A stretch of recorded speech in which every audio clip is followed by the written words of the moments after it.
माजेस्टी वारी टेस्ट दिनम मां पीएसटी वारी टेस्ट दिनम दिसी सवाल परेशान ॾाढो थियुम कुछ मार्कूं खणी सघियुम मथे खे चक्कर अची वियम हो माजेस्टी वारी टेस्ट दिनम मां पीएसटी वारी टेस्ट दिनम ॾिसी सवाल परेशान ॾाढो थियुम 20 मार्कूं खणी सघियुम मथे खे चक्कर अची वियम ओ हिक मैथ ॾाढो परेशान कयो वरी अकर तुर्क हैरान कयो हो हिक मैथ ॾाढो परेशान कयो वरी अकर तुर्क हैरान कयो इंग्लिश बि ॾाढी ॾुखी आई हुई ऐं साइंस सम्झ में कोन आई हुई 3 साल कंप्यूटर जा बि कयम मथे खे चक्कर अची वियम माजेस्टी वारी टेस्ट दिनम मां पीएसटी वारी टेस्ट दिनम ॾिसी सवाल परेशान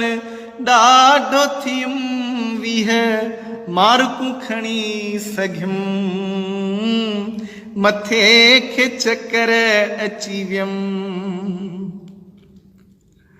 हो जॾहिं संगत सॼीअ खां मूं मार्कूं पुछम हो उछगारू ॾेई बस रोई ॾिननि हो जॾहिं संगत सॼीअ खां मूं मार्कूं पुछम उछगारू ॾेई बस रोई ॾिननि चवनि पिया टेस्ट ॾुखी ॾाढी आई हुई IBS सखर वारनि कई जुठ सवाई हुई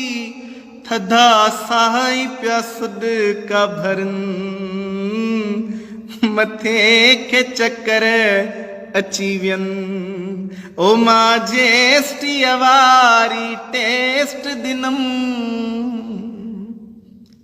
सेणे मां दोस्तनि जी थोड़ी हिकिड़ी ॻाल्हि कंदो थो हलां जेके चवनि था न आख़िरी मिसरो इहो आहे 40 छात्रियनि ते बि पास कयो बस दिल ख़ुश कयो इहा ॻाल्हि मञो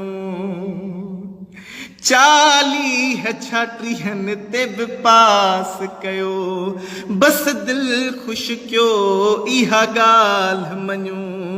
मां सुहिणी तव्हांखे सलाह थो ॾियां ॿई हथड़ा ॿधी इल्तिजा थो कयां न तहिड़ा गाना पियो ॻाईंदुम मथे खे चक्कर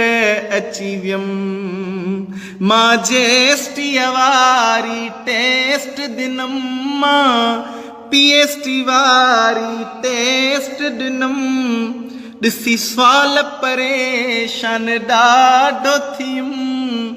20 मार्कूं खणी सघियुम मथे खे चक्कर